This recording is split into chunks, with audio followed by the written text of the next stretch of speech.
thing to Harvey relief effort organizers that will fill every American with pride. Hurricane Harvey has been a horrible reminder of the power of nature to cause devastation, but if there is a silver lining, it has also been a reminder of the power of Americans to work together to help each other. President Trump said exactly this when he invited representatives from the Red Cross, Salvation Army, and Southern Baptist disaster relief organizations to thank them for their tireless efforts to help those in need. President Trump applauded the efforts and quick response of these three organizations to install relief efforts to those in Houston and the surrounding area, as well as the work of Vice President Mike Pence to visit the people of Houston. Here's what Trump had to say. "These people have been absolutely incredible in what they've done. I would like to thank them and their staff and volunteers for the incredible work they're doing and in helping people affected by Hurricane Harvey." President Trump then asked First Lady Melania to speak, and she again thanked the efforts of volunteers and Americans helping each other through this horrible natural disaster. Watch President Trump's full statement here. Then the representatives from the relief groups followed up, thanking the other groups for their collaboration and combined efforts to help as many people in need. The Salvation Army has already served hundreds of thousands of meals and plans to serve millions to those in need. God bless America and our president. This is the power of America when we put aside our differences to help each other.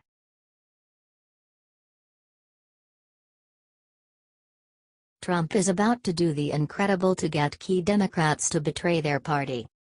Trump is a brilliant strategist who knows how to make things happen and get things done. Yes, he's not yet been able to achieve his goal regarding Obamacare, but, hey, he's only been in office for 8 months. And that ball is nowhere near out of play yet. His new objective is to pass his tax reform plan. It ain't gonna be easy, since it needs 60 votes in the Senate and Republicans only hold 52 seats. A majority, but still not enough. But Trump has a plan, and it's smart. His plan is to convince Democratic senators, in states he won, to swing his way. And it could work. He knows that the people of the states he won, obviously, like him. They voted for him, didn't they? For example, he's headed to North Dakota next week, to hold a tax reform event in the state of Democratic Senator Heidi Heitkamp. Watch Trump rally for his plan. Courtesy of the White House via YouTube.com. Heitkamp happens to be up for re-election next year. See where this is going? Our smart POTUS is also setting his sights on swinging Joe Donnelly of Indiana and Joe Manchin of West Virginia, also Democrats. These congressmen and women have their jobs to worry about, see? And Trump intends to try to use that to his advantage. Not a thing wrong with that. Those representatives should represent by doing what their constituents want them to do, right? Of course, he's going to have to find a way to swing for others, but I believe there's a way, because I know Trump has the will. If you want to see Trump get tax reform done, please share with everyone, since he needs help. H.T. The Daily Mail.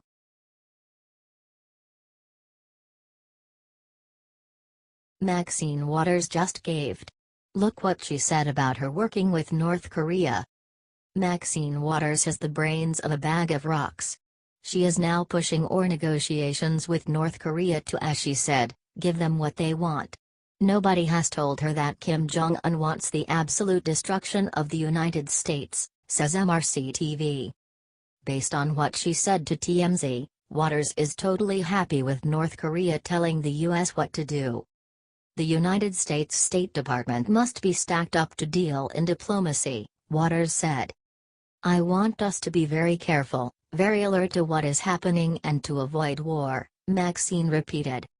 Maxine Waters does not appear to be working for the American people. She seems very averse to protecting the American people. Do you think Maxine Waters is a menace to society? Here is what she said about Trump. This is something that we should be very concerned about, but this is not the time to go bluffing and threatening. This is a time for a diplomacy, Waters said. Share this if you are tired of politicians bending over North Korea. We have had years and years of this and nothing has gotten done.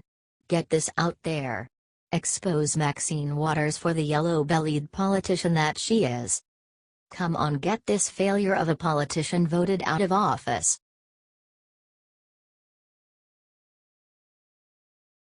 Meltdown. Cuomo just asked Sanders if he was running in 2020 and then all hell broke loose on camera.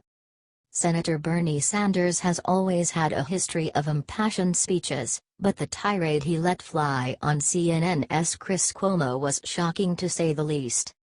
Cuomo simply suggested that people want Sanders to run for president in 2020.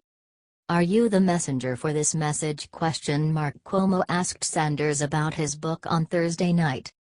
But Sanders wasn't having any of it, immediately firing back with some heated words. The media never ever gives up, and instead of focusing on real issues they keep talking about never-ending campaigns.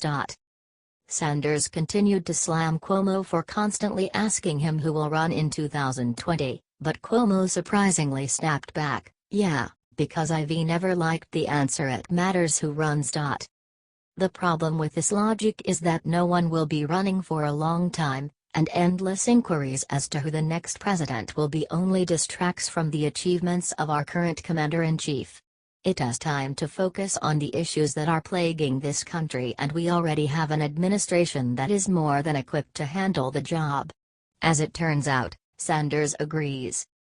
Chris, of course it matters who runs, but we don't need to have never-ending elections. We just had an election 6 months ago, it never ends, Sanders yelled. People are sick and tired of it. People want me to go back to Washington to deal with climate change, to deal with health care, to deal with education, to deal with the issues that impact their lives. Of course, the biggest part of this problem is the incessant media working relentlessly to hold up the White House. If Bernie Sanders is starting to complain about the media, maybe the rest of the country will finally catch wind of what's really going on behind closed doors. CNN especially has proven themselves to be untrustworthy, and now they're already focusing coverage on something nearly 4 years away. If you're sick and tired of the leftist media's never-ending games, share this video before it goes viral. Sources: dailycaller.com.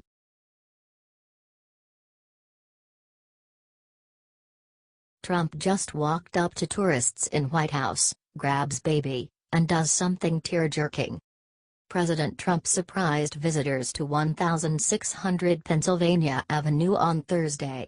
He walked into a room flanked by Secret Service members and made a beeline to a mother that handed him over. The crowd chanted, "We love you." What Trump said next is wild. The president smiled when he heard the chants that said, "God bless you, Mr. President." He kissed the baby and then said, "Enjoy the White House, everybody." The video was posted by Welsh tourist Sacha Davis and was posted with the following caption, "Hey guys, I met at Donald Trump." Trump is often seen kissing babies. He is no stranger to fatherhood. This is why we love him. He is an amazing president that is fighting every single for our country to be better. We cannot let him fight alone. Please share this if you are proud to have President Trump and don't believe for a second all the lies that the media tells about him. God bless our president.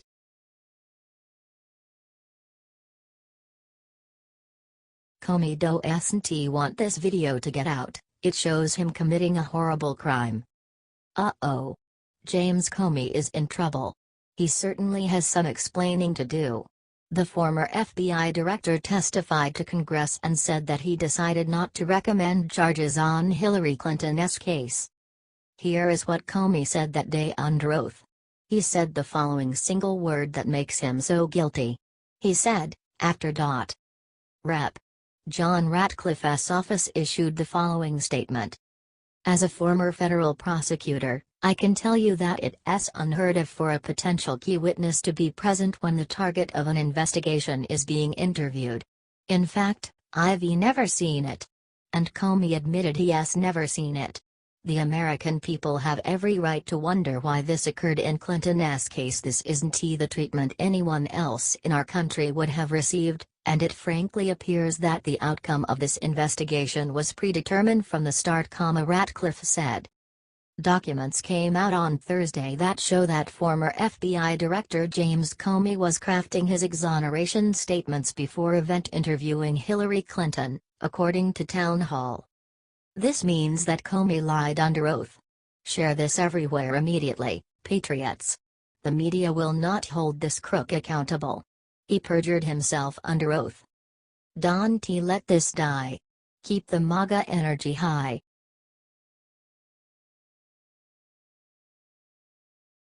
Trump just gave a huge gift to our military men and women while pissing off the feds. Under President Trump's budget proposal, our military men and women, who give so much of themselves to preserve our freedom, are getting a raise. And that raise will not be affected by the cut the president will give to federal employees. Civilian federal employees were expecting to get a raise, too, of 1.9%. This would have been an automatic raise, and include an additional cost of living raise. But Trump has determined that is not appropriate. They will still get a raise, just not as much as anticipated.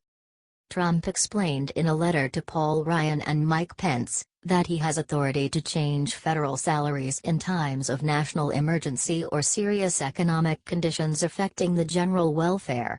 He also said that the automatic raise that would have happened would not leave enough money in the federal budget to maintain support for key federal priorities such as those that advance the safety and security of the American people. Courtesy of U.S. News via YouTube.com. While I hate to see anyone not be paid appropriately for their work, I trust that the president has our best interests at heart. And our safety and security is clearly his priority. I'm very happy about how he also prioritizes our servicemen and women and their families. They sacrifice so much for our freedom, they deserve our respect and pay. Trump wrote, I strongly support our men and women in uniform, who are the greatest fighting force in the world and the guardians of American freedom. If you agree, please say thank you to them by sharing this everywhere. The Daily Mail.